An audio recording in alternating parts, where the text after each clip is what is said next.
Judge ain't here.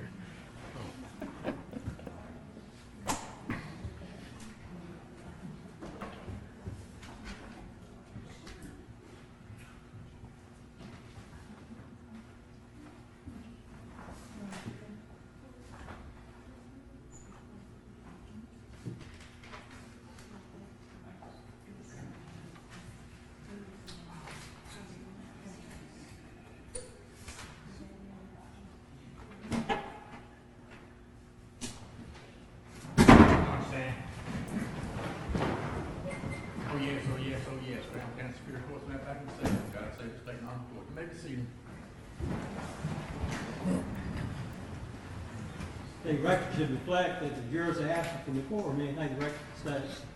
Yes, Your Honor. We intend to call medical examiner Dr. Haikal, and I think the defense has an objection as to pictures we intend to use, and I guess we need to undertake a hearing in that matter. Your Honor, there are a number of the photos that are particularly gory, and a lot of those are duplicated throughout. The ones I wrote down in particular were 596 and 597, seem to show the same thing. Again, 599, and I wrote 200. That must have been the one that was introduced earlier, if I'm right about that. We don't intend to introduce 200. These photos will be limited just to the procedure that was done at the Office of the Chief Medical Examiner.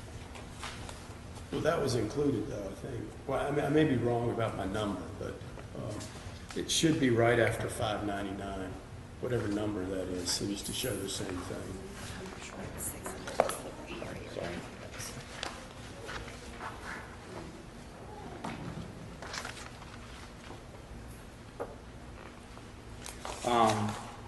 And I'll be happy to call the medical examiner. In this case, there was a tremendous amount of debris and that kind of thing, and that's related to, I would contend, the chemical exposure. And the body was washed, and so that's the difference between the two of them. So while they're in the same position, one of them has to do with just the overview of how the body came in versus after the body has been cleaned in preparation for the procedure. But I'll be happy to tender them to the court. Why don't we tender to the court and she can see if she can use them? And would you mark them as a group, those ones which I allow, those which I don't, depending upon how they, what you're objecting to. All right, so would you like to go ahead and call her? Yes. Okay.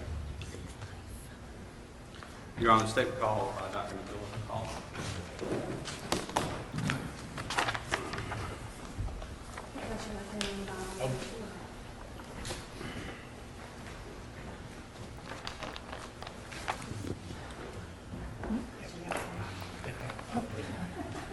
Do you solemnly swear that evidence you should give the court and the jury should be the truth, the whole truth, and nothing but the truth, so help you God? I do.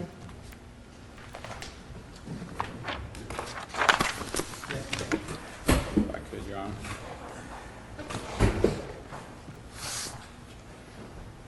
May I approach? Yes.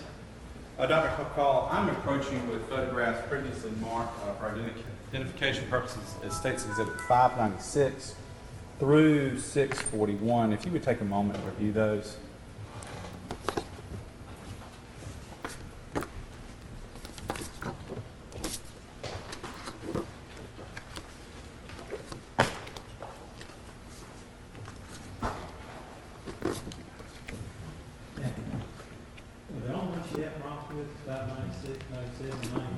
Your Honor, the ones I particularly noted were 596, 97, 599, and 200. It's Actually, 600. Is it 600? It's the second one that it's not that it's just 599, it's that not 596, but the 597 appeared to duplicate that. If it's 599, if it's 600, then that 600 and 612 appear to duplicate 599. 622 seems to be a duplicate of 620. And then I think my writing says 627 duplicates 623. And then again, 631 seems to be a duplicate of the full torso photo we saw earlier. So it's really the second one that we have more problems with, is that it's shown more than once. Okay, so those are the ones you have problems with? Those were the primary ones. Okay. Well, I like any of them, but I mean, obviously that's the, We'll limit our inquiry to that. Okay, if I can approach and retrieve those.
Your Honor, I misspoke.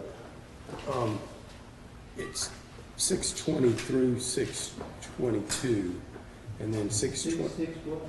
620 through 622, so it would be 621 and 622. And then when it starts at 623, the photos that follow that, 624 through 627, appear to be the same. So, sorry, I didn't see my little mark there. So I need 600, 620, 621, and 622.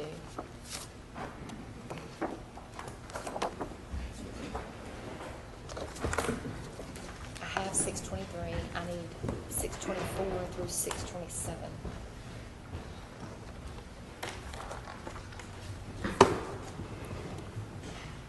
And I believe 631. But then he says that's like the full torso photo. Is that one we've already pulled? No, it's why don't you use this to demonstrate short force cuts? Just make sure. That's this one. What number is that? 631. All right, so scan up these other ones. Just call it. If I could just go through these and make sure we've got, so 596. Yeah, let me just. So I was gonna call them out, or if you just want to take a moment. It might be easier to look at. Yeah.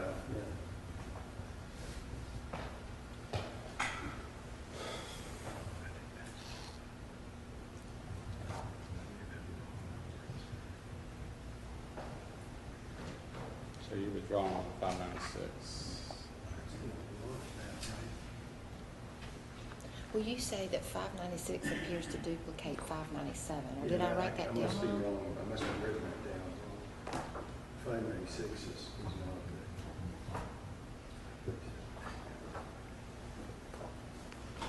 These start 599 and 200 says to duplicate 599. All right, let's make sure that doesn't say 200. 600. Yeah. Yeah. So 600 duplicates 599.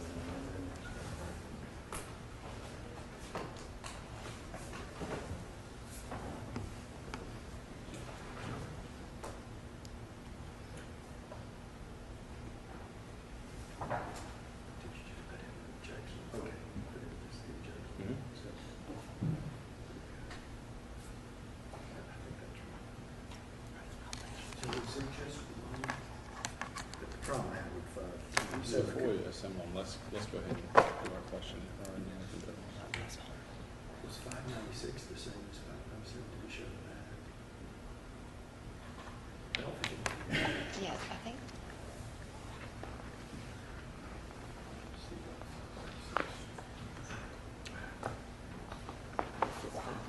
Here's Mark. This, That's I did on the other end. says 597. Okay, then it does. That's the only one. Yes, I intend to show it twice because of two different modalities.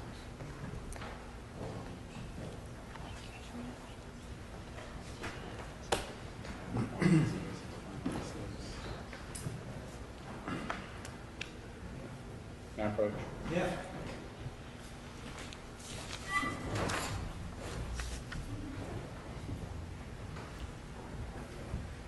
Dr. Call, I'm handing you State's Exhibit 599. Could you look at that photograph for a moment? Yes. Okay, does it fairly and accurately depict what was shown on about the time you did this autopsy? Yes. And what is it? It's an overview of a large portion of the body, lower chest, abdomen, thighs, and part of the lower legs, and the upper limbs. All right. And with respect to this photograph, would it aid you in illustrating your testimony to the jury? Yes. And with what does this photograph tend to show? It would help put in context some of the various injuries on different parts of the body. All right. With respect to State's Exhibit 600, could you compare the two and tell us what difference with respect to the two there are? In 600,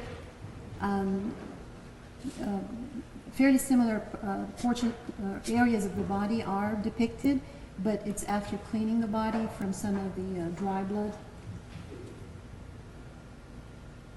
Is that going to help you illustrate your testimony to the jury? Yes. All right, let me just put them down. I'm going to ask you to look at State's Exhibit 612. Would you put those together? Yeah. There we go. Yes. Do you recognize it? Yes. And what is it? In this particular photograph, we're looking a little further up from the head included, neck and torso, as well as the upper limbs. And what does this photograph tend to show as far as your testimony? In this photograph, it is cleaned up, and it helps. Would allow me to point out some of the various injuries. Okay. I'll hand you what's been marked and identified as State's 627. Can you identify it, please? Yes, it is a close-up of the back of the head, I believe more on the left side. And what does this what would this tend to show during your testimony? This will help focus on an area where there are multiple open wounds.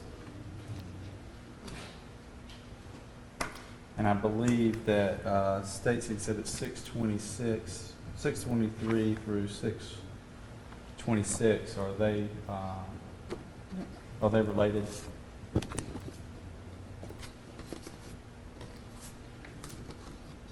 Yes, all of them are focusing on the area of the back of the head, somewhat different sides to it, since there are injuries on different sides of the head. And perhaps in some of them, most of them it's after shaving some of the head, but it helps depict different portions of the back of the head. Okay, and I'm going to hand you these three photographs marked State 620, 621, and 622. We can take a moment and look at those, please.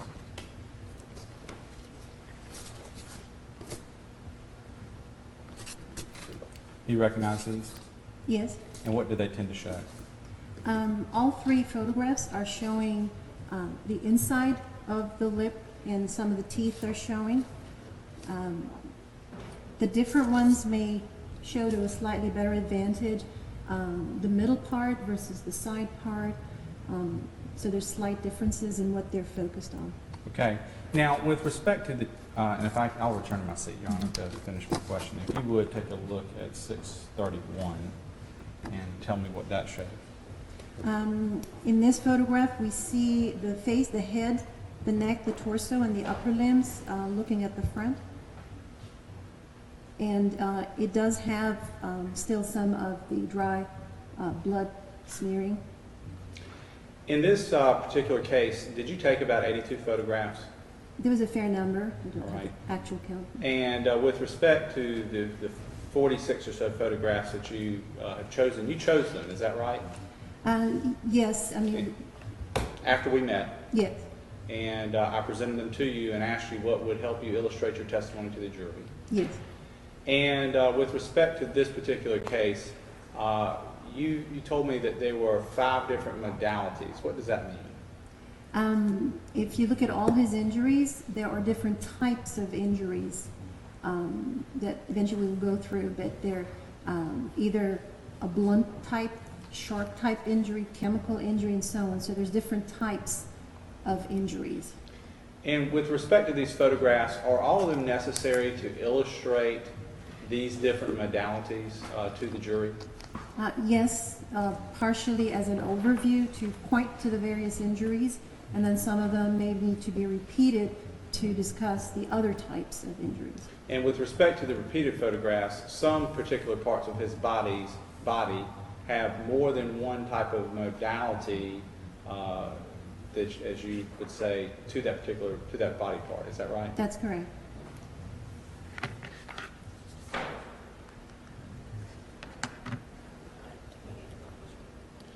Your Honor, I would ask to be able to publish those to the court.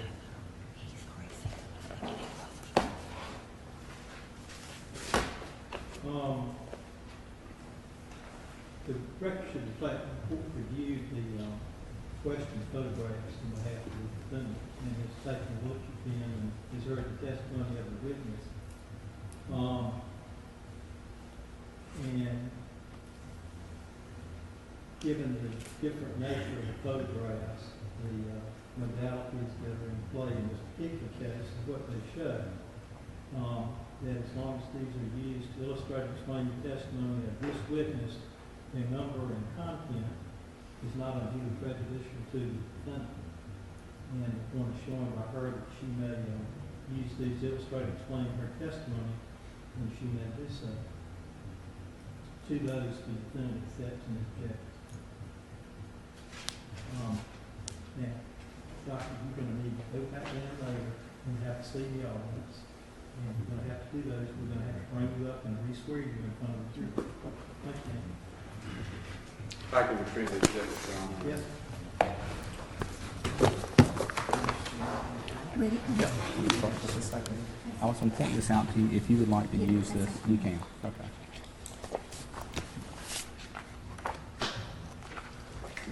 What do you think, brother?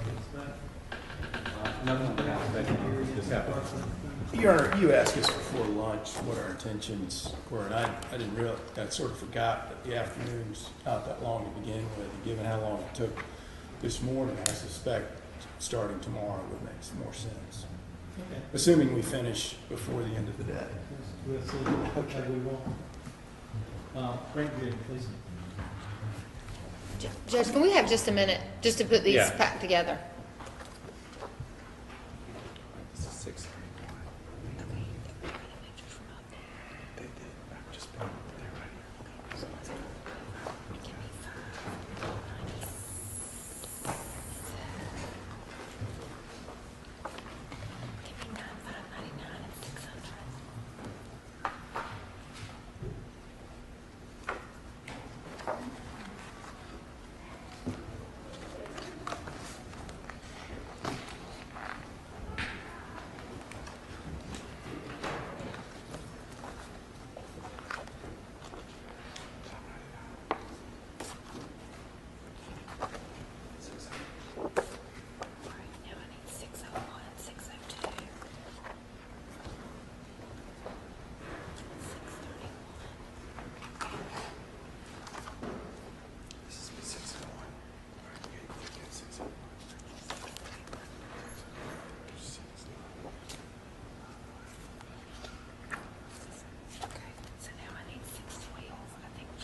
627.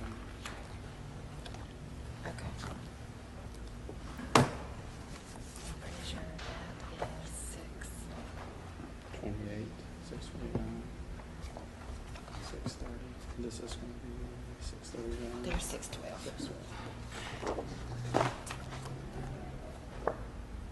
628, 36, 91, 2.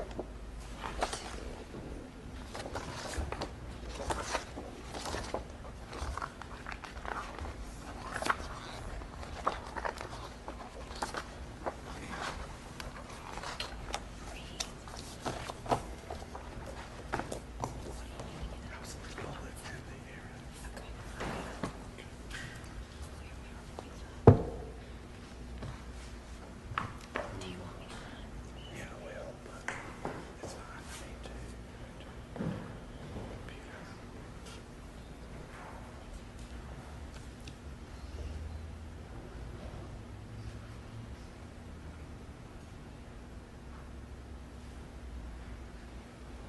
Is it display? It's just right.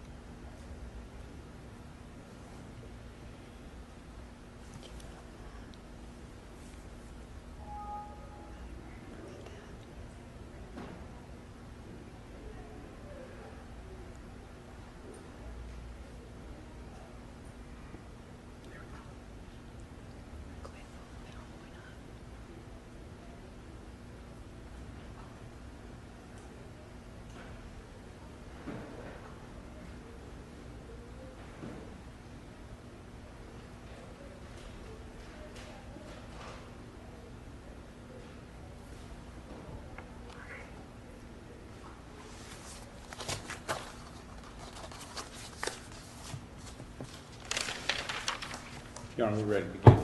Raise your hand, please.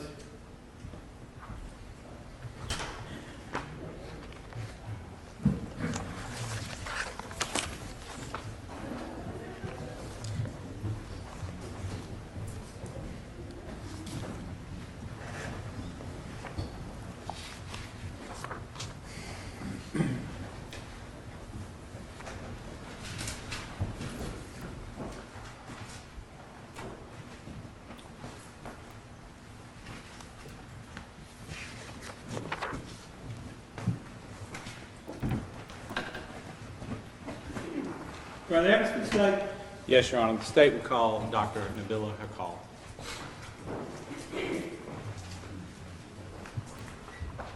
Your question, I can only Bible, raise your right. Do you solemnly swear that evidence you should give the court and the jury should be the truth, the whole truth, and nothing but the truth, so help you God? I do.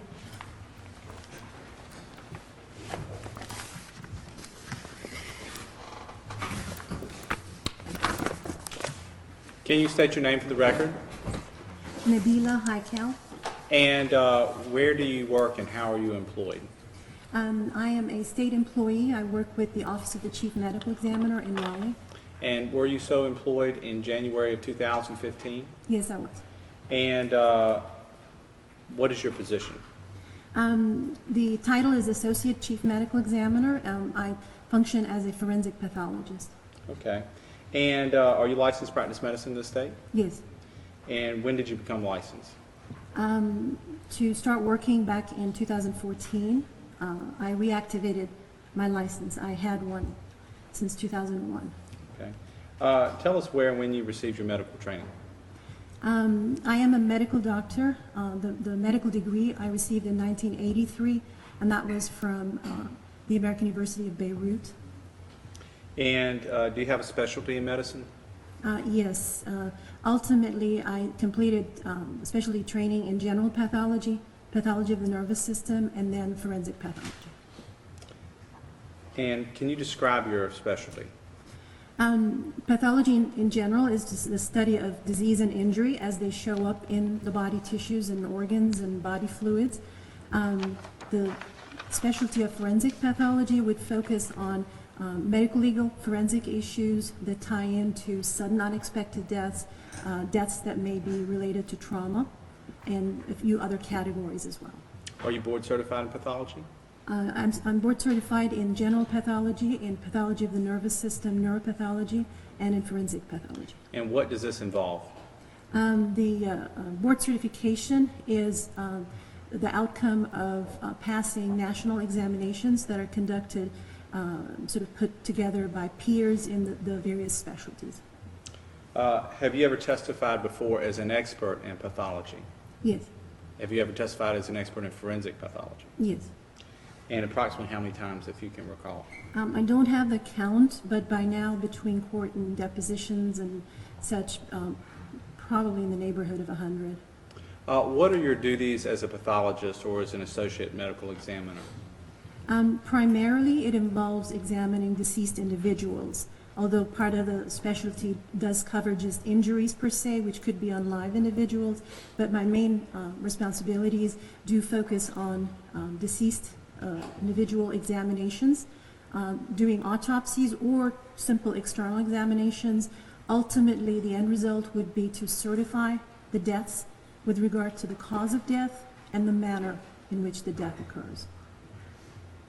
Do you remember whether or not you performed an autopsy on Jerome Faulkner Sr.? Yes, I did. And when did you do that, if you can recall? I believe the actual examination was on the 5th of January of Did 2015. Did you memorialize the findings in this case? Yes, a report was generated. Your Honor, I would tender Dr. Haikal as an expert in forensic pathology. Okay. No, sir. Clerk, sir. You said you did generate a report in this case? Yes. May I approach? Yes.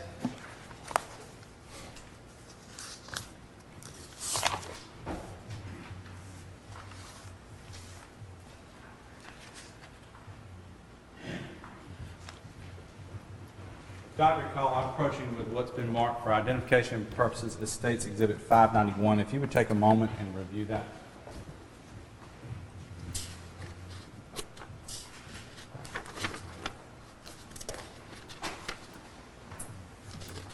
What is it? It is a copy of the report I generated that documents some demographics and the autopsy findings and conclusions. And did you generate this report at or near the time of the autopsy? It would have been initiated and it possibly signed and released at a later time. Are these kept in these records kept in normal course of business? Yes, they are. And has it been changed or altered in any way? No. Your Honor, I'd ask that States 591 be admitted into evidence. No, sir. No, May I add one thing? Is also stapled with it is a toxicology report, which I did not generate, but it was generated in the toxicology laboratory. And with respect to the toxicology report, can you explain that process to? Part of the autopsy examination would be to procure specimens that would be sent to the toxicology for whatever testing is deemed appropriate in the particular case. And then they would do the testing and generate the results, the analysis results with their conclusions. May I approach? yes. Dr. Haikal, I'm approaching with what's been marked as States Exhibit 592 through 641.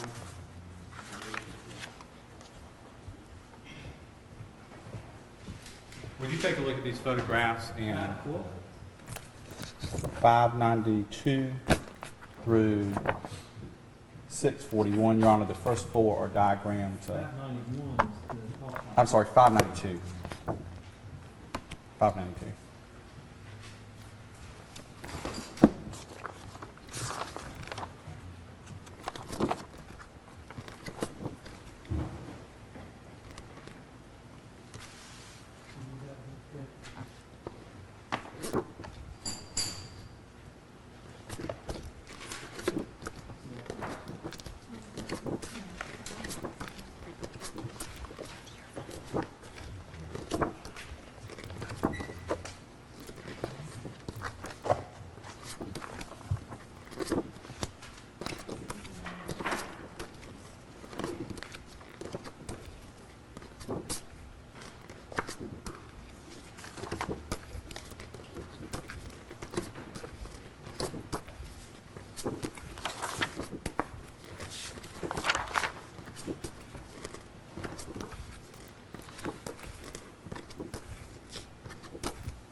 With respect to the first 4 photographs, what are they?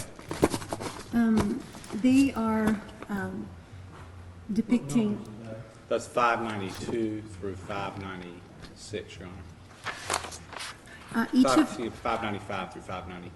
No, 590 592, 93, 94, and 95. 592 through 595 are what I'm referring to, Your Honor. each of them is a copy of a diagram that shows the body in a schematic diagram, front of the body, side by side with the back of the body. And in each of them, highlighter colors are used to highlight areas involved by certain injuries. For instance, one of the diagrams is highlighting chemical type injury.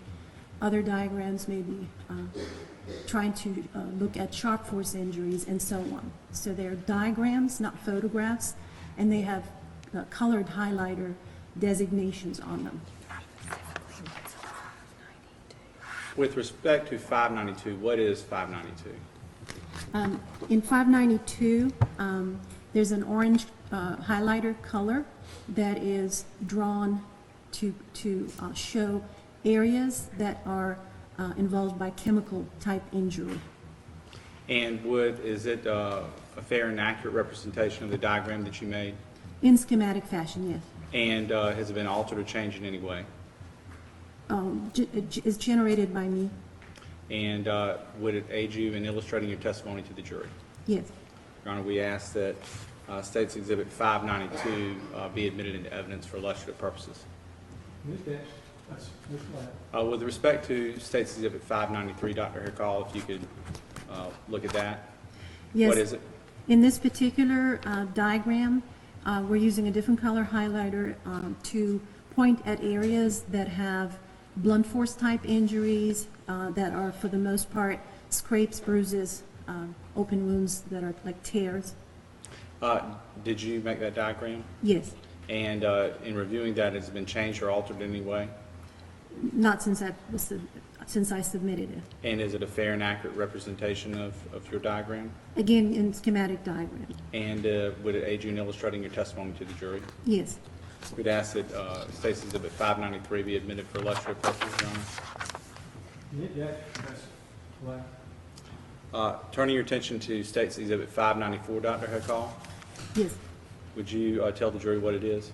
This is another diagram that's also highlighting blunt force injuries, but focusing more on those injuries that actually are open wounds, what we call lacerations, tears in the skin. They are also highlighting a couple of other injuries that are blunt force that we can go over later. And with respect to this photograph, is it a fair and accurate representation of your diagram? Yes. Has it been altered or changed in any way? No. Would it aid you in illustrating your testimony to the jury? Yes. We'd ask that State's Exhibit 594 be admitted into evidence, Your Honor, for illustrative purposes. Ms. Dash, Ms. Black. And with respect to State's Exhibit 595, Dr. Haikal, if you could look at that for a second. Yes. What is it? It's another diagram where different kinds of injuries are depicted with different color highlighters, and those are including some of the sharp force injuries that were noted, a gunshot wound, and another type of injury that's sharp force, which is caused by an arrow. And has this been altered or changed in any way since you made it? No. And it is a fair and accurate representation of your diagram as you made it? Yes. And would it aid you in illustrating your testimony to the jury? Yes. Your Honor, we'd ask that State's Exhibit 595 be admitted into evidence. Ms. Dash, Ms. Black. Dr. Haikal, if you would turn your attention to the photos in 596 through State's Exhibit 641. Yes. As a part of your autopsy procedure, did you photograph portions of the autopsy? Photographs were taken by assistants under my supervision.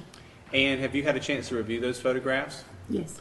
And are they a fair and accurate representation of the procedure and the injuries that were noted by you during this procedure? Yes. And have the photographs been altered or changed in any way? No. And would they aid you in illustrating your testimony to the jury? Yes. Your Honor, we would ask that State's Exhibit 596 through 641 be admitted into evidence for illustrative purposes. Okay. Just to restate, the same, yes. Same object to her.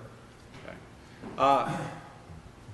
Dr. Haikal, how does an autopsy usually begin in your office? The actual autopsy examination, when it starts, we may have already taken x-rays with everything in place, and then we would proceed to take overviews of the body as received, procure any evidence as we proceed to take any clothing that may be there off of the body. In a case such as this, that would be retained as evidence. And then just inventorying what comes with the body, and then potentially taking photographs of the body before cleaning the actual either debris or dirt or dry blood and such. And then just going through the process of doing an external examination, documenting, identifying marks, scars, injuries, measuring, just sort of addressing the various injuries that we may see, and then proceeding to do sort of internal examination of the body through surgical incisions. And then during the whole process, we are looking for any disease, any injury, and retrieving any items of potential evidentiary value. Should it connect to a gunshot wound or broken tip of a knife and so on. And again, through that whole process also, we are obtaining samples of blood or tissue that would be retained, either to be processed in the laboratory for toxicology testing, or in some instances to look at as well under the microscope at the tissues. When Jerome Faulkner's body was presented for this procedure to begin, did you photograph it? Yes, the body, as it was received within the body bag, it was initially photographed before the clothing was removed. Turning your attention to State's Exhibit 596, can you tell the jury about that picture? Yes. As you can see, we're looking at sort of the upper part of the body, including the head. And as received, clothing was still on the body, just a little disheveled with some of the upper garments pushed upwards, a lot of blood soaking in some of the garments, and then there was a plastic bag in place over the head down to where you see where it's coming down to the chin area. Part of the plastic bag over the kind of the top of the head was torn a little bit. Now, at this point, does your examination start to include the looking for the different modalities, if they exist, that you referred to earlier? We're doing it. We're looking at different types of injury as we proceed. Some of these injuries start to show in the exposed parts of the body. Okay. And did you note several different types of injuries at the outset of this procedure? If we're looking at just this photograph, you can already see some scrapes on the abdomen there, those yellow-brown areas. And then you can see there's a lot of dark discoloration about the hands, which my looking at it close up told me that there are some open wounds, some damaged skin, and so on. So I'm already seeing some blunt force injury and possibly some of what we will talk about later, maybe chemical type injury where the skin is damaged as if exposed to some chemical. And then in this area, for instance, here, you can start seeing an open wound that to my eye looks like a sharp wound. In this case, it's a stab wound. And then just looking at the head area, over the neck, you can see some scrapes, but also some areas of skin damage. And we can go over later. Some of that turns out to be potentially blunt force scrapes, and some of it is chemical injury. And then just looking at the plastic bag over the head, there is that potential of suffocation being part of the eventual cause of death. Does Mr. Faulkner, would he have undergone an x-ray at this point? Yes. And did that produce any results? Two major things on the x-ray. There was a bullet in the area of the left thigh, a retained bullet in the body, and also over the left chest area, there appeared to be retained, lodged portion of an arrow.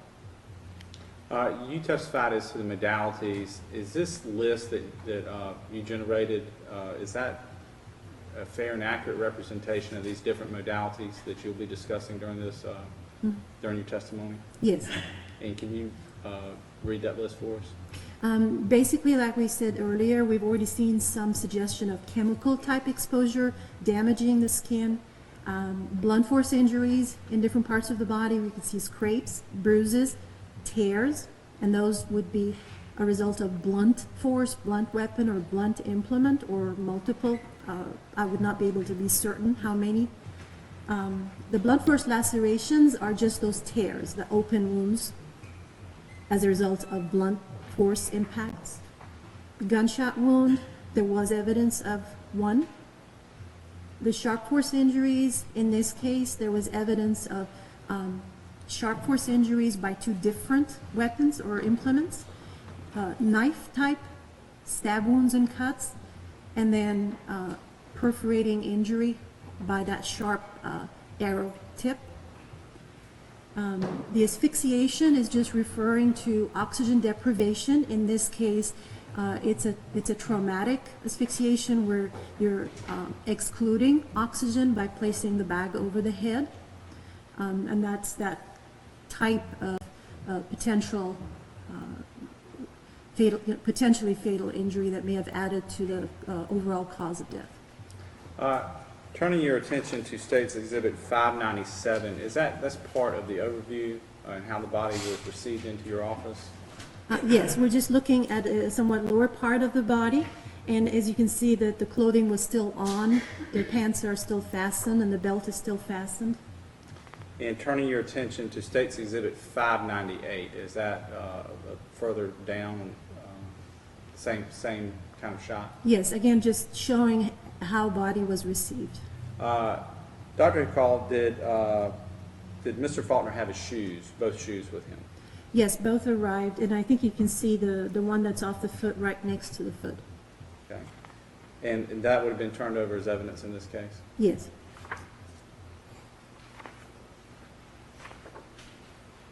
Now, beginning with what you testified to earlier, can you turn your attention to State's Exhibit 599? And I believe the diagram that you testified to earlier was State's Exhibit 592? Yes. All right, can you, using those pictures, can you testify to the jury about what is depicted? Okay, in some parts of the body, there was damaged skin. In some areas, it was hard to tell if it was scrapes from blunt force, scraping the skin. But in other areas, just the areas involved and the type of damage to the skin, the way it's distributed, as we will go over, was more suggestive of a fluid or a chemical spill that would have extended to these confluent or wider areas, as opposed to a giant object sort of scraping the entire skin. And in some places, and we'll go over it, some of these areas were clearly chemical type, where you could almost see bluish discoloration leaching onto the skin, probably from the overlying clothing. So this is showing the areas that were more clearly, definitely from chemical exposure damaging the skin in this sort of distribution. And with respect to the picture, what do you see? The picture is showing some of those areas to show where we're depicting some of these areas that suggest chemical damage, and just looking here as to what they look like. Where you start getting this darker discoloration, those are much more definitively the chemical damage. some of the other areas are also chemical damage, but it's just sort of less deeper involvement of the skin. So in some of them, they may suggest chemical, but in a couple of spots, it could also be dry scrapes of the skin. But roughly these areas were more suggestive of definite chemical cause for the skin injuries. As a part of this procedure, would you wash the body of Jerome Faulkner as you examine it? Yes, after that initial inspection, we would wash it so that we can better look at findings and better document them. And does State's Exhibit 590, State's Exhibit 600, does that better illustrate his condition after you had washed, or his body had been washed? Yes, you see a little bit less of the dry, caked in blood and smearing. Just to better highlight, you can actually see that blue, that color, the darker discoloration a little better there. Are there any other injuries that you note at this point, or? There are other injuries that we will go over later, but for instance, some of those injuries on the abdomen, they do kind of look like the chemical injury, but sort of close up, they're much more superficial, so that more likely they may be scrapes that dried up, and that's why they look yellow parchment type. Turning your attention to State's Exhibit 601, can you tell the jury about that photograph and what's depicted therein? Just going a little lower to see some of the additional areas, maybe a slightly better advantage that were felt to be more chemical injury versus, for instance, something like this, which we'll show later. That's more of a scrape. Looking at State's Exhibit 602, can you tell the jury about what's depicted in that photograph? Again, following the areas shown here, we're going over different parts of the body to just better show some of why these were highlighted as chemical injury. And it's areas like this, large area, and the way it's kind of almost leaks down, leaches down, and so on. Just that, those geographic outlines, if you see here, if you look at it closer, you can almost see that sort of corroded edge to it as it's kind of permeating the skin and damaging it. Some of what's over here is chemical, but I believe it's overlapping on some of these other scrapes and bruises in that area as well. Turning your attention to State's Exhibit 603, if you could tell the jury about what's depicted in that photograph. The focus here is on the back side of the left hand. It looks kind of diffusely dark. In this instance, it is both. There's some chemical damage, suggestive of chemical damage, but there's also some scrapes and bruises and open little tears as well. Would you describe those open tears as defensive wounds? When you see injuries overall on certain parts of the body, they may be interpreted or they may have been received if somebody is trying to protect more vital structures. The backs of the hands, the backs of the forearms, even the shins, if somebody's crouched down, can receive injuries if somebody's trying to protect other vital structures. So just looking at injuries to the back of the hand, especially when you have a lot of injury, some of those may have been received in a stance where the back of the hand is exposed to the implement coming at it while trying to protect something more vital. So with respect to the back of the hand, if Mr. Faulkner were to have been covering his eyes, that would expose the top of his hand to damage, is that right? Yeah, whether it's covering the eyes or when a knife is coming at a portion of the body, so it could be different things that it's trying to fend off.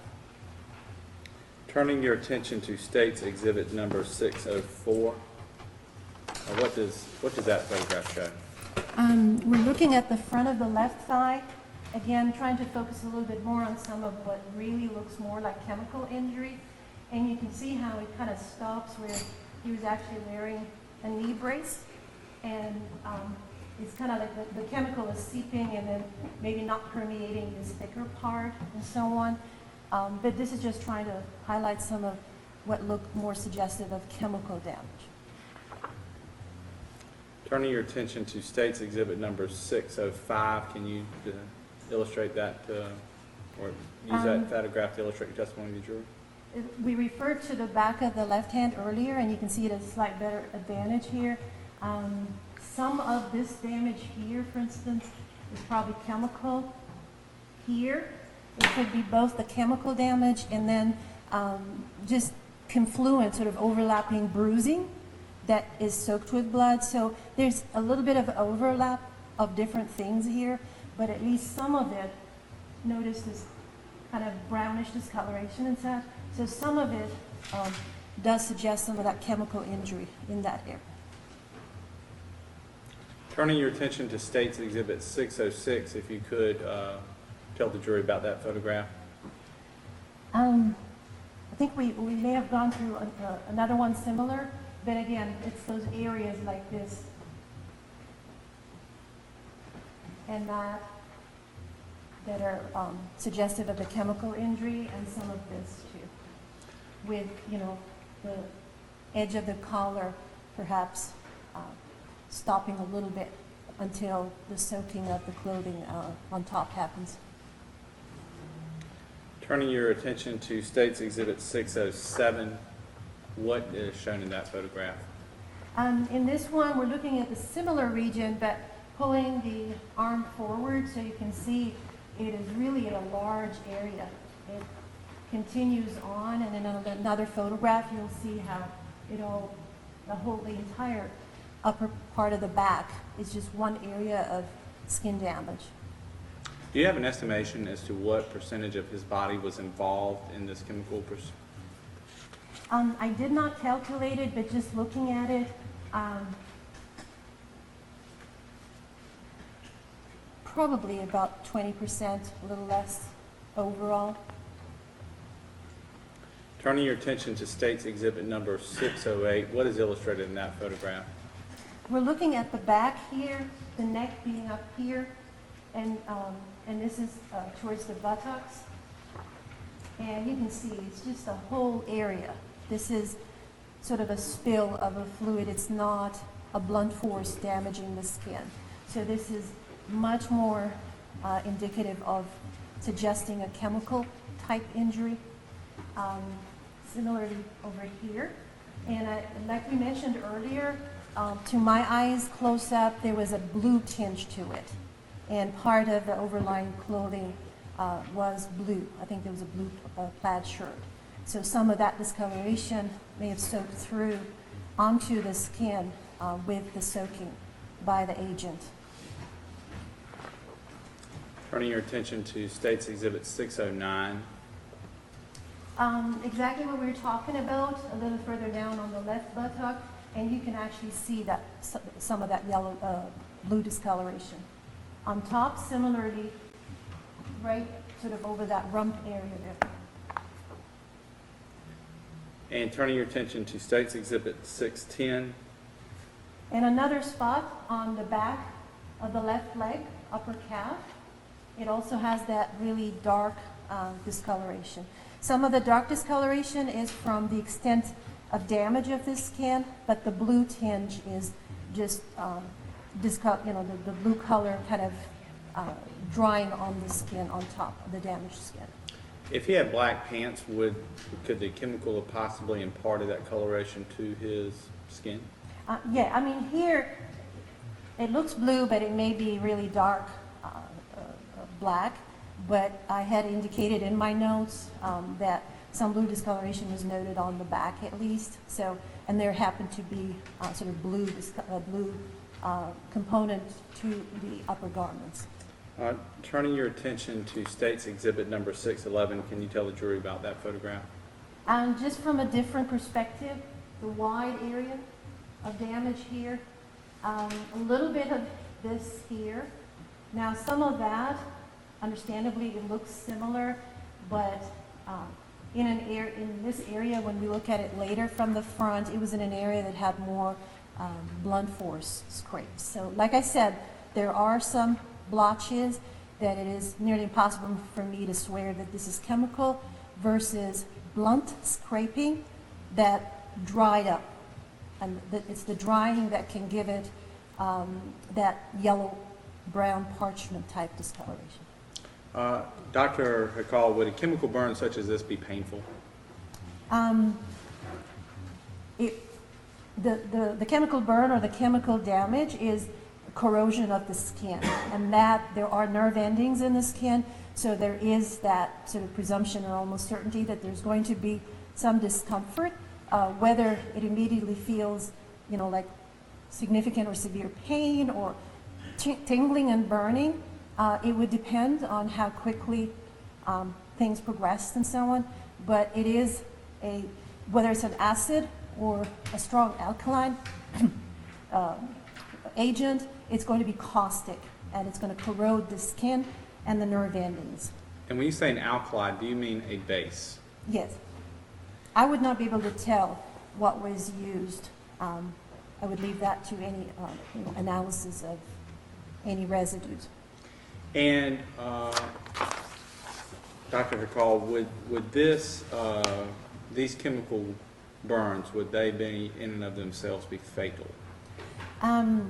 In a sense, they are like burns, so it depends on how much skin is burnt, and also, understandably, if an individual is older, if they have some pre-existing natural disease and so on. So these are significant burns. So if there was nothing else on the body that would perpetuate the decline and death, these are significant in an older individual if not attended to right away, and if they happen to have significant natural disease, that's not really going to help the outcome. In this case, was this a cause of death, or was there another intervening cause of death? Ultimately, the cause of death in this case was deemed to be physical assault using multiple means. So there is damage to the skin that's going to affect, some of the fluids in the body, although not very rapidly. There are open wounds that are bleeding and so on. So there's blood loss. There is eventually, we'll go over some injury to the left lung. So it's affecting the breathing and expansion of the left lung. So there's different mechanisms contributing together, and therefore it's difficult for me to say that the cause of death is one or a couple of these different types of injuries. The cause of death was ultimately determined as the physical assault, including all the injuries. Dr. Haikal, I'm sorry, I should have asked you this earlier. About how long would a procedure such as this one take? Or how long did this procedure take? The autopsy procedures take variable lengths of time depending on the extent of injuries and so on. And also, of course, the documentation, the photography, the x-rays, the internal examinations, and then the dictating the findings and so on. Just doing the examination, the documentation, and the internal examination would depend on kind of the workflow, but at least 3-4 hours for just the basic dissections and documentations that would be involved in a case like this. And do you have an estimation about how much time this procedure took? No, I did not record when I actually stopped, because it's an ongoing sort of process. After you finish this, you're finishing your documentation and so on, but it probably took definitely not less than 3 hours in the autopsy room. You testified earlier that Mr. Faulkner also received blunt force injuries. Yes. And if you could turn your attention to State's Exhibit 612, and as well as your diagram that you testified to earlier, which was State's Exhibit 593. Basically, when we're talking about blunt force injury, like we said earlier, these are the injuries that look like scrapes of the skin, bruising, and then tears, not stab wounds and such, but open wounds that are from blunt force impacts. And in this diagram, what is highlighted, it's not the highlighted areas that are injured. The highlighting is just showing where there is injury. So the injuries are actually what's in the pen markings. It's just sort of very non-specific. It's not drawn to scale or anything. But these scrapes and bruises are in these areas. Turning your attention to State's Exhibit 613, can you tell us about this photograph? Earlier, we were looking at this area as largely the chemical type damage, but at least in a couple of spots here, to my eyes, close up, I felt that maybe some of these might be more scrapes that were drying up. For the most part, everything else is a little bit more suggestive of chemical injury, and also like this, and it doesn't show very well here, but there was some minor, again, scraping kind of on the inside of the right ankle. And I apologize, Dr. Call, I skipped over letting you tell the jury about State's Exhibit 612. If you could take a moment and tell the jury about that. Sure. In this photograph, you still have some of the blood smearing and dry blood and so on. But it does kind of show just as an overview that some of these injuries here were felt to be more, like I said earlier, more likely the scraping that's drying up as opposed to necessarily chemical exposure in those areas. In contrast, we're back to these wide, more sort of geographic, larger areas that were judged to be more chemical injury. Over here, it's not cleaned up yet, but we did show earlier that some of it was chemical damage and some was just overlapping bruising, scraping, and some little open wounds. Turning your attention to State's Exhibit 614. So, as this shows, we'll be looking at a couple of different views of the head and the neck area here. And as you can see, a lot of this discoloration that we're looking at, the upper forehead and kind of the lower forehead here. We'll see later a little bit off to the cheeks. There's injury here. Some of this is blunt force, scraping and bruising, and others, like we saw earlier, there's overlapping damage that suggests chemical exposure. So you start seeing on different aspects of the head, of the face, injuries that suggest blunt impact or blunt strikes that are causing the scraping and the bruising. And with respect to these injuries depicted here, are they from the same object, or are they from the same object multiple times? Can you, do you have an opinion as to that? I would not be able to say if all the blunt force injuries on the body were caused by one blunt implement or surface. Unless there are patterns to the injury, I would not be able to say what specific type of blunt object or surface strikes these areas. Nothing tells me for sure, except when we go later to the back of the head, there are some linear open wounds, tears, or lacerations, what we call them. And those suggest that however many or only one blunt object or implement was used, at least part of it suggests kind of a linear edge to it to cause these clearly linear open wounds. But I would not be able to say if it was only one item, one weapon, or one implement that caused all the blunt force injuries on the body. Turning your attention to State's Exhibit 615, what is illustrated in that photograph? So we're just moving to another part of the head on the right side in this case, just to show that we have injuries up here, in this area, in this area, the side of the nose, the kind of the area of the tip, and earlier there was injury to the bridge of the nose, and then you can see injury to this part of the ear, to this part of the ear, over here. Some of these injuries are blunt. So there are enough of them as we continue to go over other sides of the head that to estimate how many different impacts might have caused just the head injury, I would not be able to say how many, but I would have to say that as a minimum, we're probably in the area of at least 8 strikes. Given that they are on different surfaces, there's not going to be one impact that's going to cause injury to the top of the head, the bottom of the face, the right side, the left side, and even on the same side, there's some discontinuity. So just as a conservative estimate, I would say at least 8 impacts.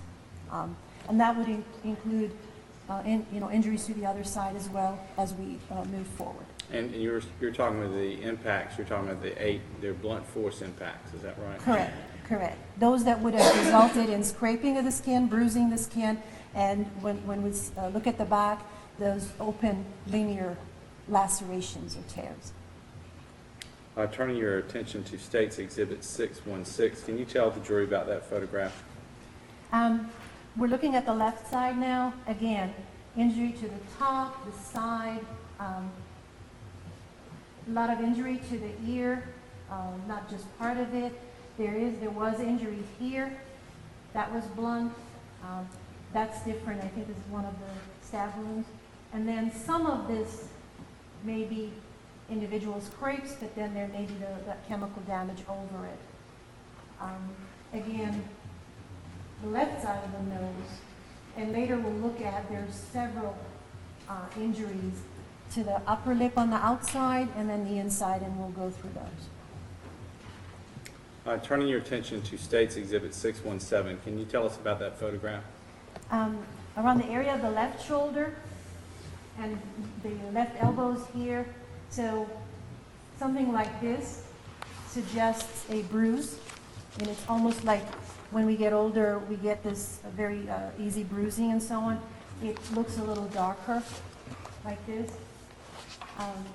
Similarly here, bruising and scraping. In some areas, the impact can scrape the skin, but also cause bruising, which is simply blood leaking out of the damaged vessels. That would be the bruise. So there's some overlap there. And then these suggest, again, those dry parchment-type abrasions or scrapes. Would a scrape be suggestive of movement? Either the implement or weapon or object is moving against the surface, or if the body is moving and strikes something. So there is that relative motion that's going to scrape the skin. Do the injuries that Mr. Faulkner sustained, do they suggest that there was a lot of movement during this assault? If you look at the totality of the injuries, and later on when we go over some of the stab wounds, they're just on different parts of the body. And in one of the stab wounds, there's 2 overlapping wounds, which may be, for instance, 2 thrusts or 1 thrust. And then with the motion of the body, it comes out a different direction and so on. So just looking at everything, the bulk of the injuries seem to have been received with Mr. Faulkner moving around. He's not just laying there. The injuries are not in one part of the body. There is that suggestion of still moving, struggling, and so on. Were you able to note any ligature marks or anything to suggest that Mr. Faulkner was tied up at any point? If he was, I don't have patterned injury to suggest that. Turning your attention to State's Exhibit 618, what does that photograph show? We're moving down the right forearm here, the elbows here. So again, this is showing some of the bruising. Here, here, here. And then down here, maybe some chemical injury here, but then here, kind of a large area that's scraped, this is where the skin is scraped, and then some, it's hard to see, but there were individual injuries that we'll talk about later, where there were some cuts with shock force injury. But in addition to that, there are probably, in addition to the scrapes, in some areas it's a really deep scrape, so that it is technically a tear, but may not be so deep or wide open. So that area has scraping, bruising, and some open tears. Now, with respect to Mr. Faulkner, did some of these blunt force injuries result in actually tearing the flesh? Yes, And what would you refer those as blunt force lacerations? correct. Turning your attention to State's Exhibit number 619, can you tell the jury about that photograph? I think the way it's set up here is just to allow me to point out that in addition to a lot of these scrapes and bruises we were talking about, right over here, there's an open tear. That's a laceration. Right over here, that's a tear. That's an open wound, another laceration. There was a little one, like a V shape, over the bridge of the nose. So at least 3 open wounds in this view. Did you note those on State's Exhibit 594 with respect to the blunt force lacerations? An earlier photograph. I believe that might be a different diagram. The diagram that's up there. Sorry, oh, here? Yes. Yeah, I mean, you can't see or read, but this is just highlighting that, this particular one is highlighting that there's 2 broken teeth that are you talking about a different diagram? I was talking about this diagram. Oh, yeah, here, oh, yeah, to point to them, just close up is better. This is the one across the eyebrow and the bridge of the nose, and then the one over the, along the upper lip. Turning your attention to State's Exhibit number 620, can you tell us about that photograph? This is the upper lip flipped open to show the inside lining, where you have a lot of sort of overlapping bruising, the dark sort of hemorrhagic looking background there. And then there is splitting of what we call the mucosa, that lining of the lip. So there's multiple little lacerations or tears. And then I think we have other views that will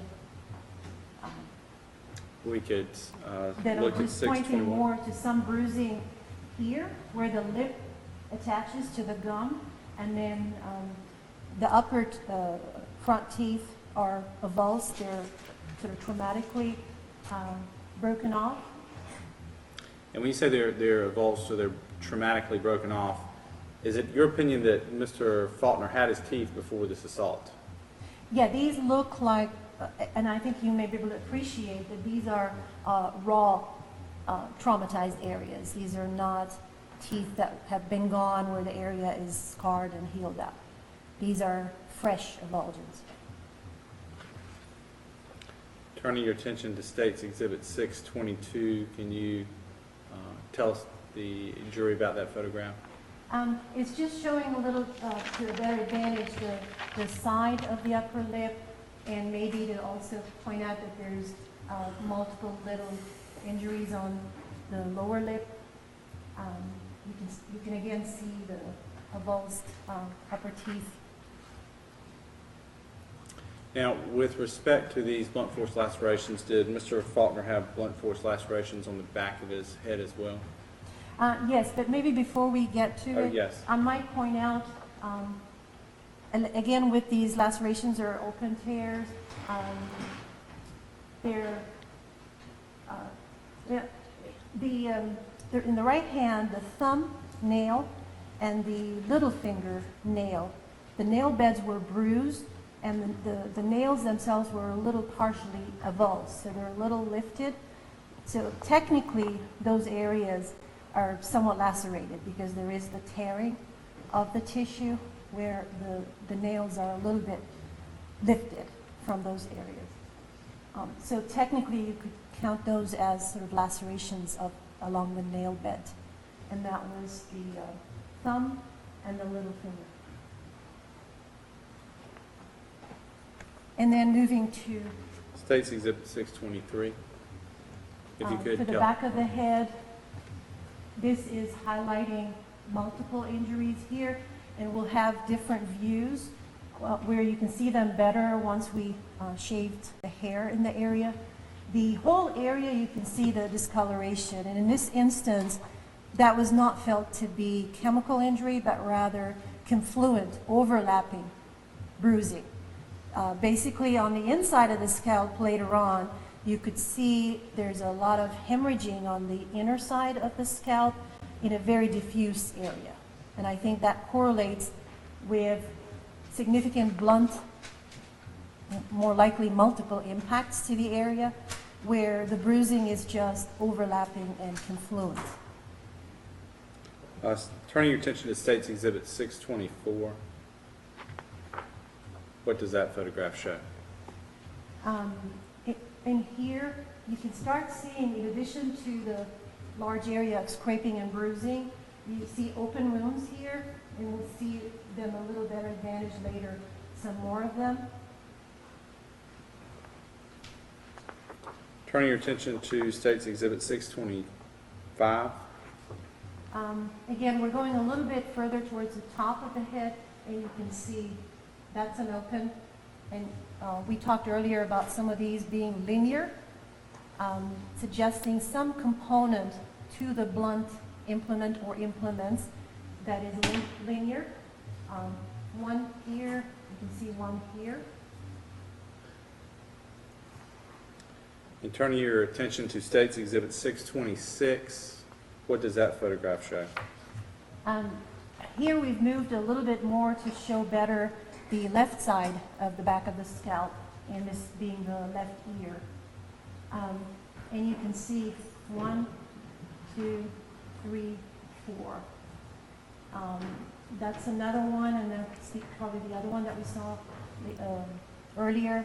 And overall, there were about 6. There was 6 of these straight linear tears or lacerations. Now, with respect to the other tears along his neck, are those blunt force lacerations? Here, that's a stab wound, and we will go over that. These, by first looking at them, it may not be immediately possible to tell if that's a cut by a sharp edge or a blunt force tearing the skin or the scalp in this case. So part of the examination is looking at the depth of the wound and looking for any persistent, preserved bridging of tissue. Whereas a knife or a sharp edge is going to cut everything in its way with blunt force, dissipating into connective tissue versus blood vessel versus nerve versus skin. They have different strengths. They can withstand different, to different degrees, the blunt force imparted into the tissues. So some things will tear, some things will remain. So looking at all of those open wounds, even though on the outside they look like they're cuts with a knife, looking at the inside of the wound, they are actually blunt force, the result of blunt force tearing. And if you can see here, in association with most of them, there's a lot of scraping of the edge of those tears. You don't tend to get that with a sharp edge. This is more that blunt surface with maybe an edge to it. The surface will cause the scraping, and the crushing of the tissues under that linear edge is going to cause the tear. Turning your attention to State's Exhibit number 627, Dr. Haikal, what does that photograph show? Just a slightly different view, and we're again looking at the same injuries. We may be seeing 4 of them here. Again, the scraping with some of them and so on. And it's the discoloration around the laceration, what is that related to? That's what we're talking about, that it's scraping from the blunt implement that caused the tear, versus a blade would just be cutting. It's not going to cause much scraping. There's not much surface on either side that's going to scrape the nearby skin. Your Honor, this might be a good time for the break, otherwise we'll be. Yes, Dan, you turn it off. Ladies and gentlemen, we'll take our afternoon recess at this point. During this time, it's your duty not to talk among yourselves about this case. Do not talk to the parties, the witnesses, or the lawyers about anything at all. Further, you not to talk to anyone else, allow anyone else to talk with you to say anything in your presence about this case. Anyone does that, let the sheriff know. Them to individual research, investigation, and on about any issue touching on this trial. Stay away from smartphones and do not form or express your opinion about this case during this time. That, while everyone else for remains seated, I'm going to excuse the 17 of you and ask you to return to civil jury room at 5 minutes after the hour 4. That's your excuse.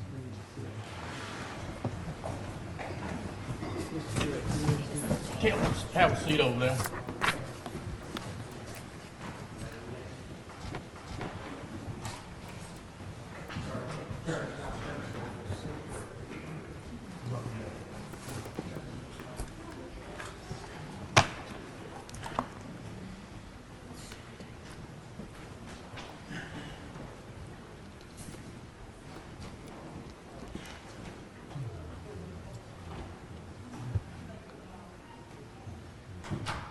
Rachel, glad you was asked for. You made breakfast, Nothing on behalf of state, Your Honor. made breakfast, and recess conversation. We'll be recessed at 5 after 4. I got your bottle of water. That was great, thank you. I just knew he was going to take a break around.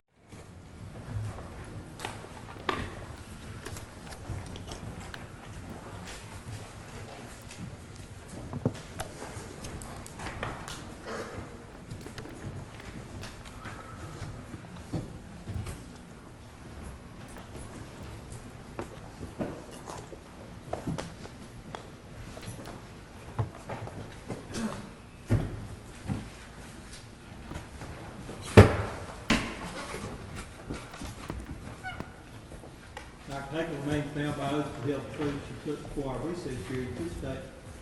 Dr. Haikal, these blunt force injuries taken together, would they have been immediately fatal? By themselves, these open wounds could cause death if somebody is left there laying and bleeding to death, per se. Internally in the brain, I did not see any cracks in the skull or bruising in the brain matter or internal bleeding. But blunt force impacts to the head can cause injury to the brain matter that's significant, that's not visible, because it can cause shearing and stretching and tearing. So I cannot exclude that there is significant brain injury. I don't have evidence for it, but I cannot exclude it. But if it's just the open wounds, if you're allowed to bleed to death, you can die from these injuries. Would these wounds have been incapacitating? Again, just if the forces that caused them also caused concussion of the brain, you can be incapacitated by rendering the individual unconscious. Would any of these wounds, other than him being unconscious, would any of these wounds prevented Mr. Faulkner from being able to walk around or to fight back or something sort, basically move, be ambulatory? He could have kept moving with these injuries if there was not that additional brain significant injury component. And a significant injury to the brain would render him unconscious, is that right? Yes.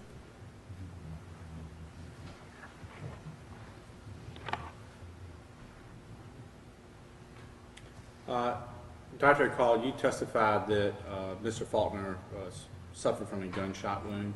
Yes. Is that correct? Yes. All right, if I could draw your attention to State's Exhibit number 604, as well as a diagram that's previously been admitted in with respect to diagram number 595, State's Exhibit 595. Could you tell the jury about what you see in that picture? If you look at this part of the diagram, the front lower part of the left thigh, and this wound here, that was a bullet entrance wound, and that was the only bullet-related injury on the body.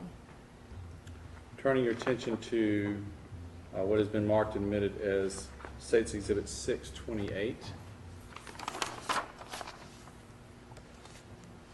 What does that show? Just looking a little closer at that sort of roundish entry wound, a small wound with some drying of the scraped rim of the wound.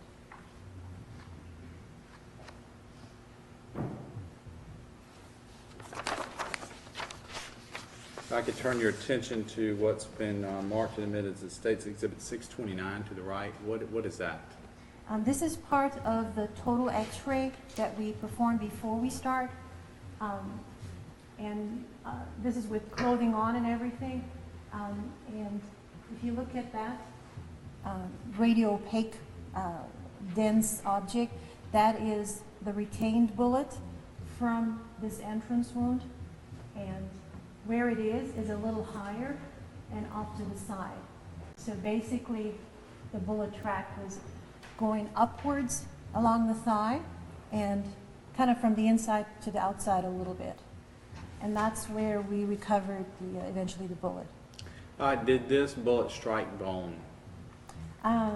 If it scraped it or went near it, it did not break it. And you can see the bone is intact. And just the path of it was through the thigh, soft tissue and muscle. Would this bullet wound have caused Mr. Faulkner not to be able to walk or incapacitated him? Not necessarily. Understandably, I think he must have had some pain or problem with his left knee since he had a brace in that area. But it's not incapacitating where he would not be able to continue to move for a while.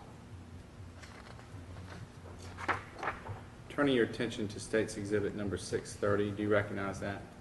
Yes. What is it? This is the base of this deformed bullet with the jacket material, a small caliber one, and this is just my handwriting indicating that we recovered it from the left thigh. Can I approach witness Sean? Yes. If I recall, I'm approaching with what previously been marked and admitted into evidence as State's Exhibit number 326. Would you take a moment and examine it?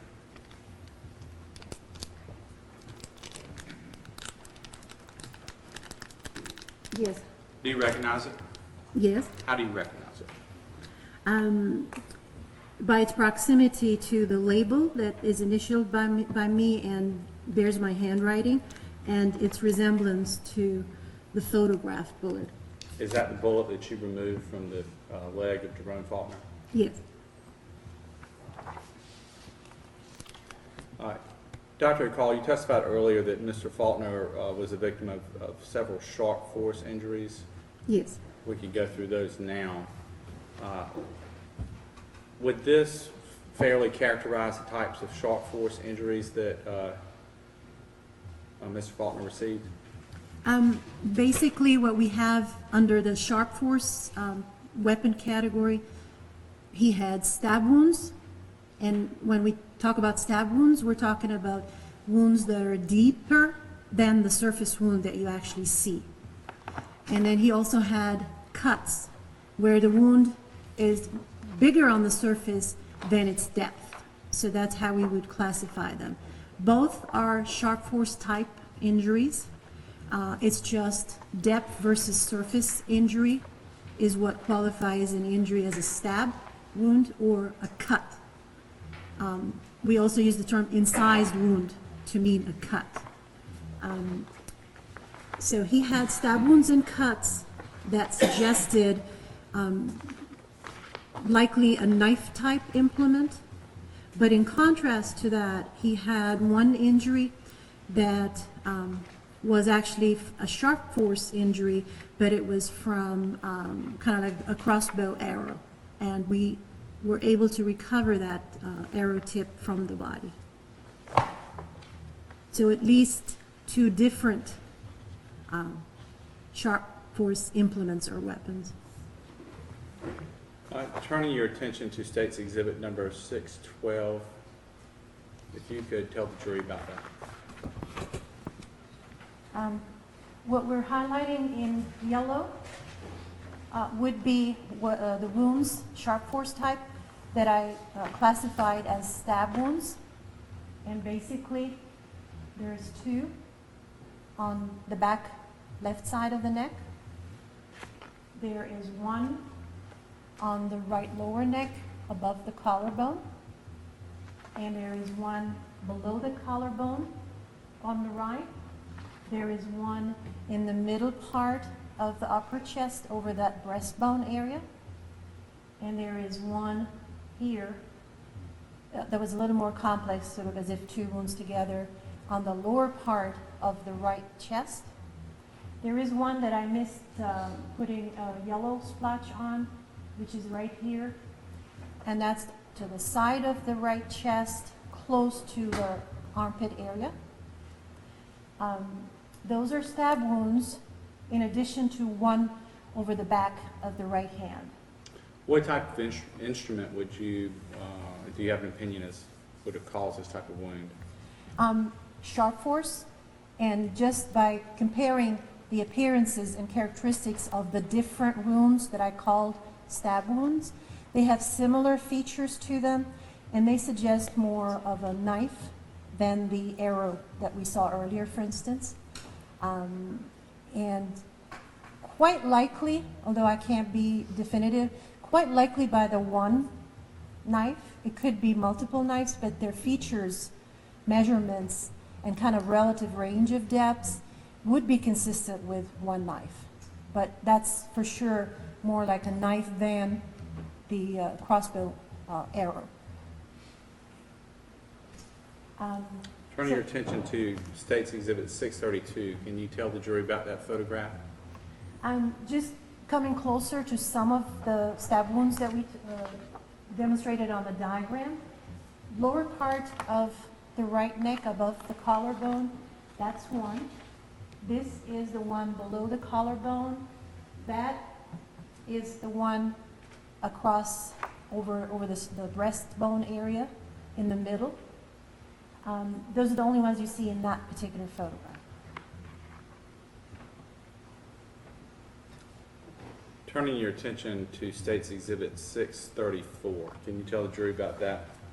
Now we're looking at the left side, back part of the neck here, below and behind the ear, and these are the 2 that are stab wounds and not just cuts.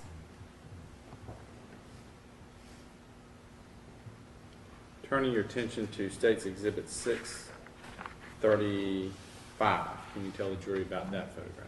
And this is one more of the stab wounds, which is off to the right side, kind of almost at the armpit area there. And there's another one that we won't have a focus on that's on the lower part of the right chest that we looked at earlier. In contrast, this is another big open wound on the inner side of the right arm. That's not a stab wound, but a cut. It is wider on the surface than the depth, the deepest part that it goes to. So that was a sharp force, likely by that knife or similar implement, and it's a cut. And turning your attention to State's Exhibit number 634. So just before focusing on this, one more injury on the back of the hand was classified as a stab wound. And then jumping, again, we started looking at cuts. There was the one on the inner side of the right arm. On the right, 4th finger, the ring finger, that's another cut. Again, just bigger or wider on the surface, then it goes deep in the tissues. In addition to this, there was another one on the back of the hand. There was one, which may be coming up next, on that first web here between the thumb and the index finger. There's one right there. And there's a couple of other ones on the thumb and the index finger. So overall, on the back of the right hand and the fingers, there were 5 cuts, that being one of them. Would these cuts have been painful? As you can imagine, when you're awake and you have a sort of a sharp cut going on, you would feel that. The focus may be on other things in this situation, where the individual ones may not be persistently as painful, since there's the sort of the fight for your life sort of situation with other injuries also continuing on. But, as you can imagine, if you cut your hand, that's going to hurt. So with respect to the cuts like you see here on your hand, at the time that your body's experiencing that, in this case, your body might be more concerned about the other injuries that it's receiving, and thus that might be more painful or might overwhelm your senses? Right. I can't tell that every little injury is going to be registering with ongoing, activity and relative motion of 2 or more parties in a struggle. That's what I'm trying to say, yeah. You stated earlier that you removed an arrow from the body of Jerome Faulkner. Yes. Can you tell the jury about what is depicted in photograph or State's Exhibit 636? This is on, and you can see the nipple there. So this is on the left upper chest, kind of further in from the nipple area. And it looks like it's a T shape. Of course, that could be from, a knife wound with another wound and so on, but eventually, based on the x-ray and then tracking the internal injuries related to this turned out to be the entrance wound of the arrow that broke, and part of it was retained in the body. Turning your attention to photographs or State's Exhibit 637 and 638 and comparing them to 636, can you tell the jury about those photographs? This is the arrow segment and tip that was recovered, all retained inside the left chest area. I don't remember the measurement, but with this scale, maybe 6 or 7 inches long, something like that. May I approach, Your Honor? Yes, sir.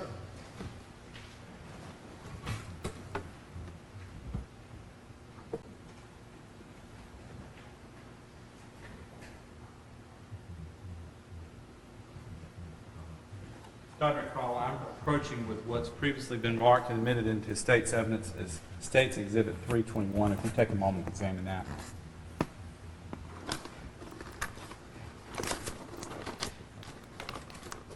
Yes? Directing your attention to the packaging, do you recognize that? From the part of it that I see, it resembles the tip, the sort of the tripolar tip of the arrow that corresponds to this photograph. Okay. And so is that the arrow you removed from the body of Jerome Faulkner? Yes, and I presume the correct chain of evidence, Yes. but it looks like it. Well, with respect to that arrow, after it was removed, did you turn it over to Deputy Minshew or Detective Minshew with the Grant County Sheriff's Office? Yes, it was part of the evidence, and that's why I'm saying this would be it. And with respect to any of the other items that are turned over to, or that are recovered during an autopsy, are they normally turned over to the Sheriff's Office or investigating agency at the time the autopsy is performed? Yes, all the evidence, clothing, recovered items and so on, everything is passed on to law enforcement through the chain of evidence. Back to approach, John. Yes.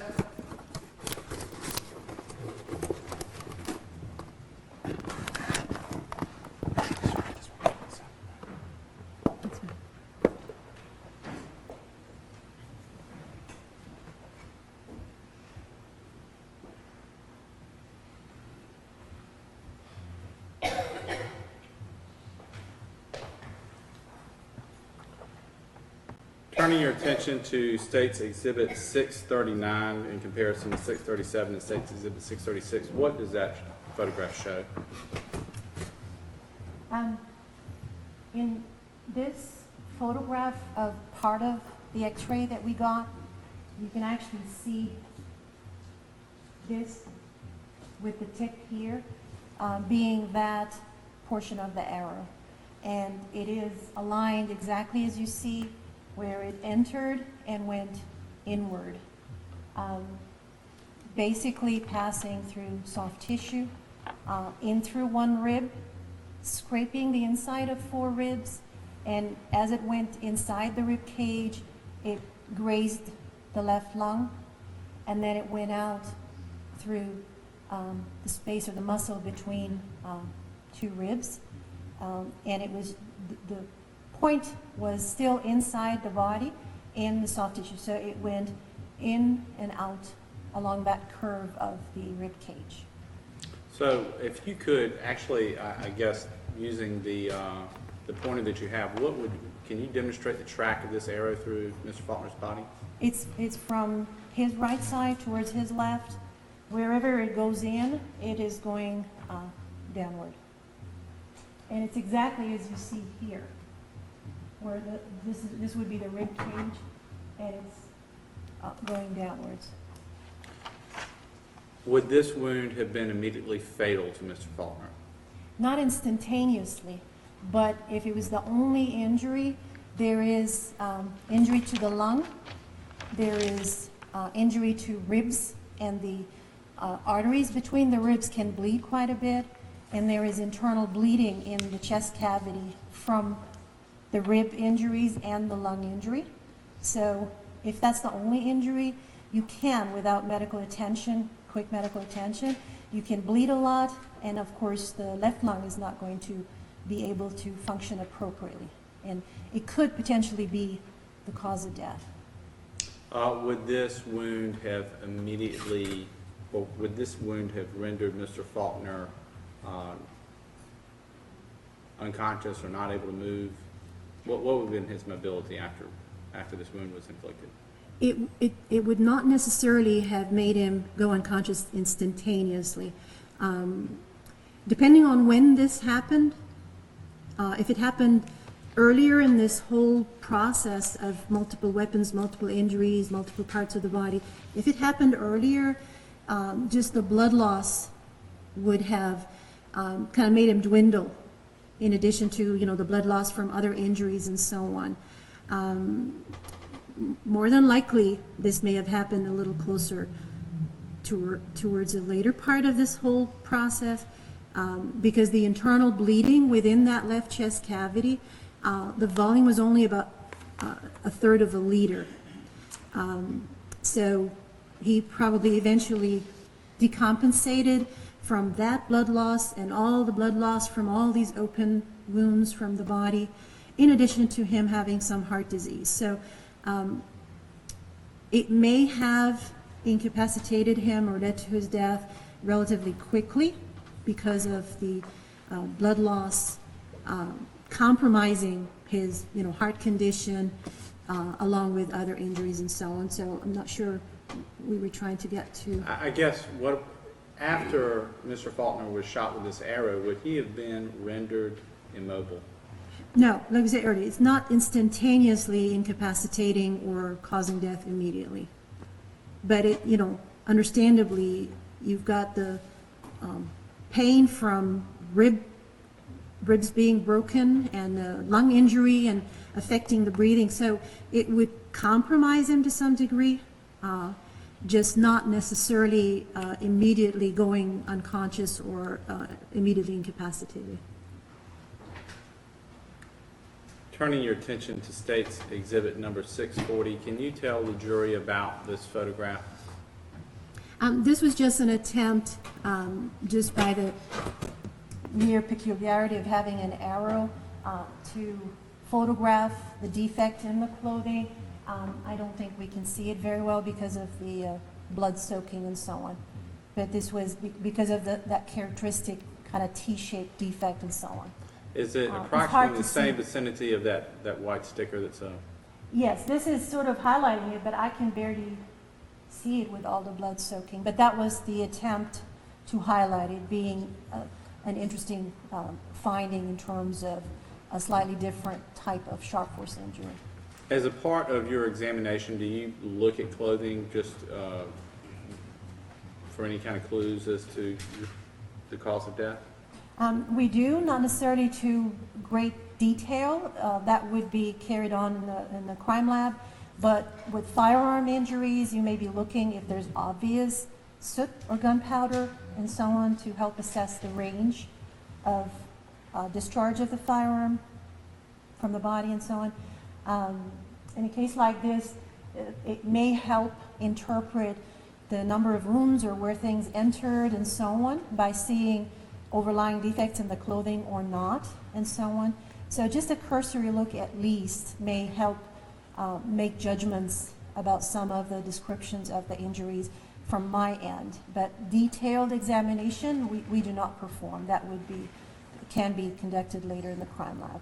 With respect to State's Exhibit 640, did you observe any kind of white chemical residue on the sleeve or there lower on the shirt? There is. I would have a hard time interpreting what it would be, knowing that the body has been moved, transferred, and lots of things have happened to it. So it's there, but I'm not able to immediately render an opinion on it. You did not analyze that? No. And it would not be within the scope of your duties to analyze that? No, it would be part, again, of the submission as evidence and any potential testing decided on in the lab. Throughout your testimony today, Dr. Haikal, you've spoken off and on about defensive wounds. Can you tell the jury what defensive wounds are? Okay. Any wound received on a body, whether it's from a blunt impact, a sharp implement, potentially a firearm or whatever, but any type of injury may be received to an area because the individual is trying to protect themselves, as we were talking about earlier. So a knife thrust may be going for the heart, and then if an individual is not laying there but are able to try to defend themselves, they may crouch in a certain way, which might tend to expose certain parts of the body compared to others. Or if you see a knife coming at you, you may try to hold it, so you may get a cut, such as occurred in this case. In certain parts of the body, there may be a suggestion in an actual ongoing struggle that an injury may have been part of that defensive posture. Similarly, for instance, that cut on the inside inner part of the right arm, there may not have been necessarily a blow right there, but rather the stab wound that entered on the right side of the chest. It's possible as the knife was going there or being withdrawn, the arm happened to be in a stance, a defensive stance, and it just sliced that inner side. So defensive type injury doesn't mean that that's how it happened, but just where it is may be suggestive that that's how it happened, that that individual was potentially in a defensive posture. If somebody's down on the ground, those injuries may be on the shin because they're holding their knees up and trying to, ball up and so on. So there's just that suggestion sometimes that that's maybe how some injuries were caused, whether it's by a knife or a blunt object, going to more vital areas. With respect to State's Exhibit 635, is that your opinion as to the cause of that injury under his arm? More than likely, because at the time of autopsy, I noted that these levels corresponded in terms of just the level of injuries, and just where it is suggests that the arm was maybe up to get the injury on the inside as opposed to something coming at it here where it's actually protected. So the arm might have been up to some degree to get that slice. And when you say it's the levels, does that mean that this wound on this arm would correspond with the wound on his chest? About that same sort of contiguity or closeness in terms of that level.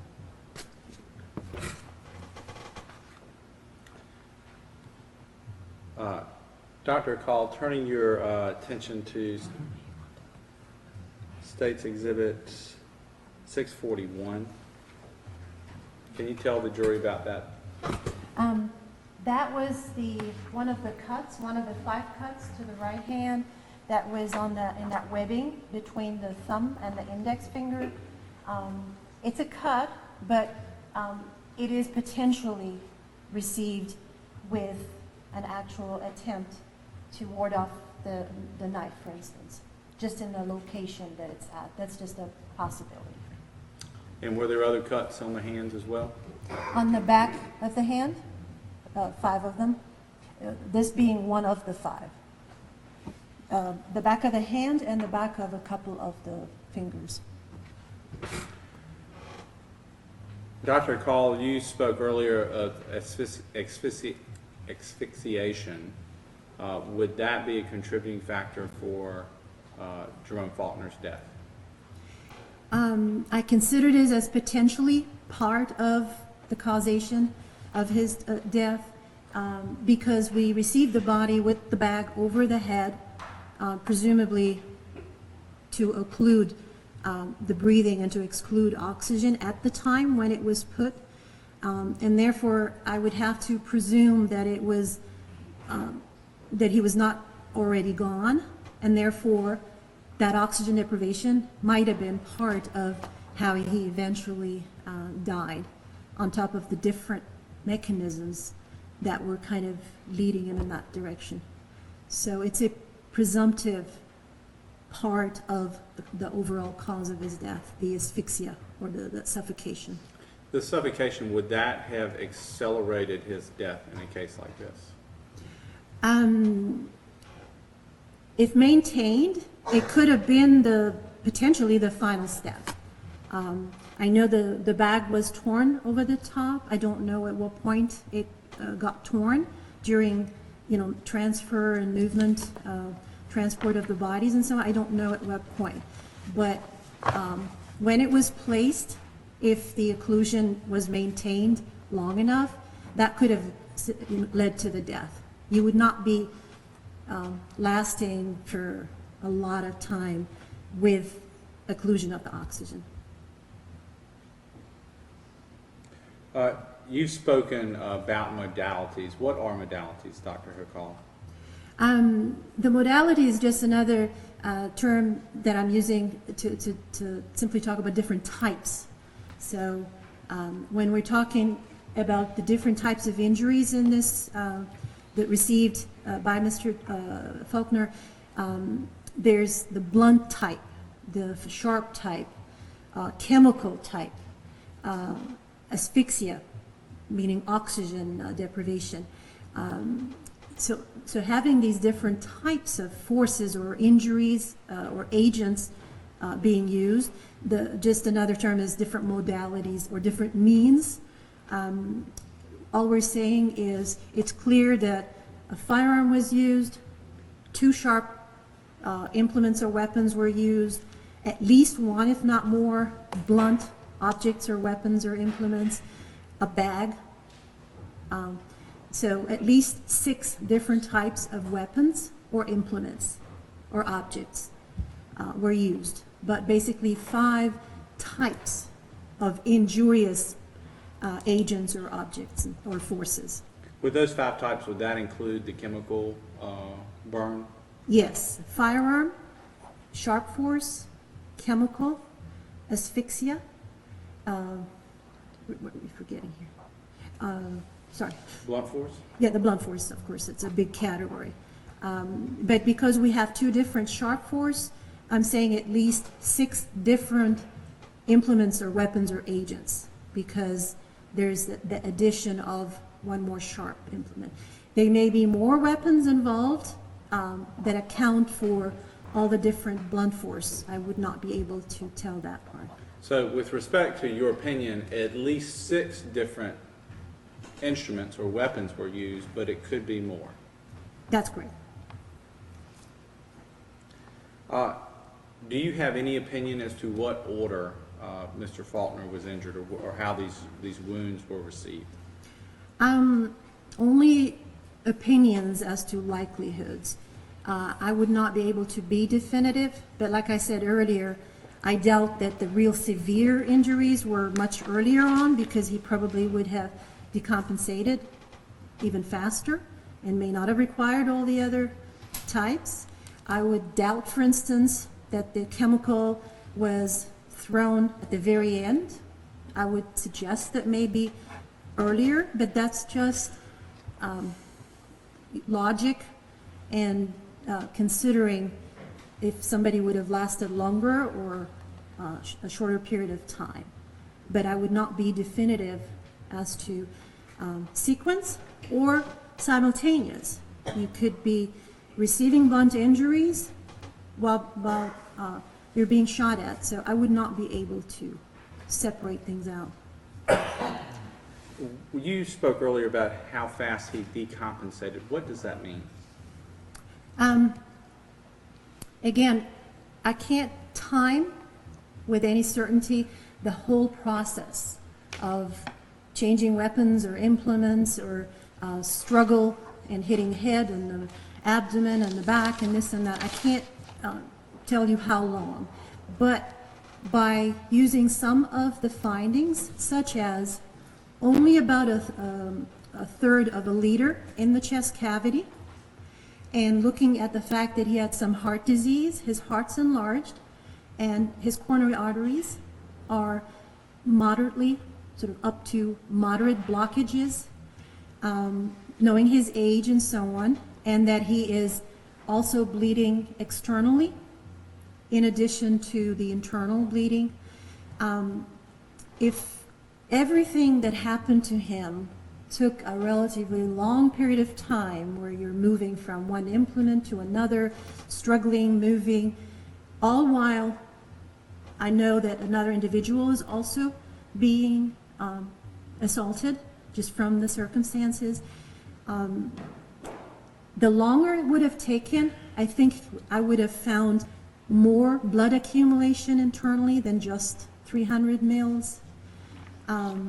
Because in this instance, it's probably because of his heart disease and other blood loss that he decompensated, again, subjectively, sooner than later. I doubt very much that this process took a very protracted period of time. Again, it's just an opinion based on the amount of internal bleeding, the heart disease, and the number of open wounds that are bleeding, whether they are from blunt force or sharp force and so on. There's a lot going on. I don't think, given his heart condition and age and all of everything happening, that he would have lasted that long. If I could have a moment, Your Honor. Yes.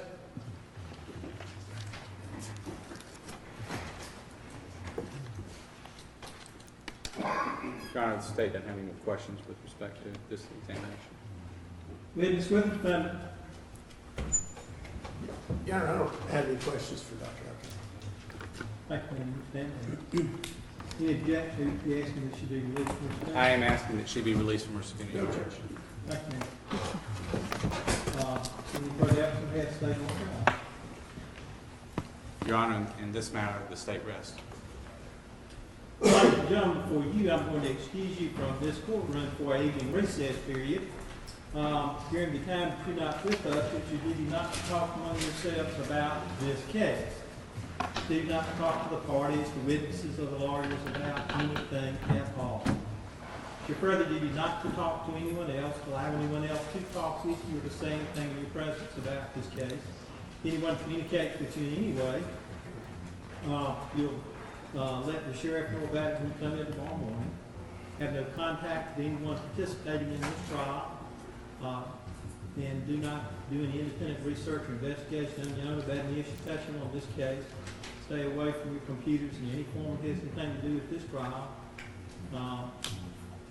Watch the social media, television, radio, and newspapers as it has to do with this case. Don't do it. And do not form or express an opinion about this case during the time. Please leave your notebooks in your seats. And with that, ladies and gentlemen, I'll excuse these 17 of you and ask that you return and assemble in the jury room tomorrow morning at 9:30. That's your excuse.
Rachel, pledge all yours asked before we motion on that.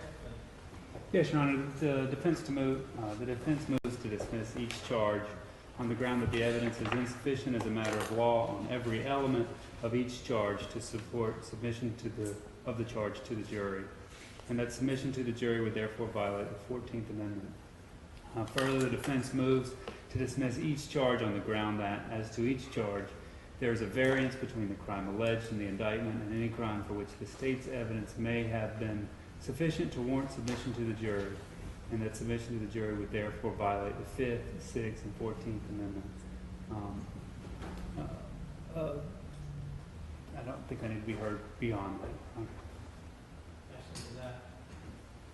State your evidence.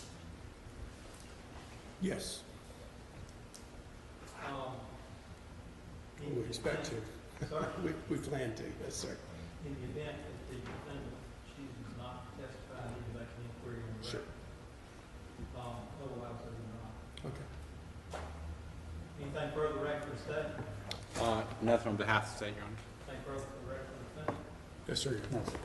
Ms. Sheridan, recess us for all now. Everyone stand. Oh yes, oh yes, oh yes. County Council Superior Court will be recessed till 9:30 tomorrow morning. God save the state and all the court. You may leave.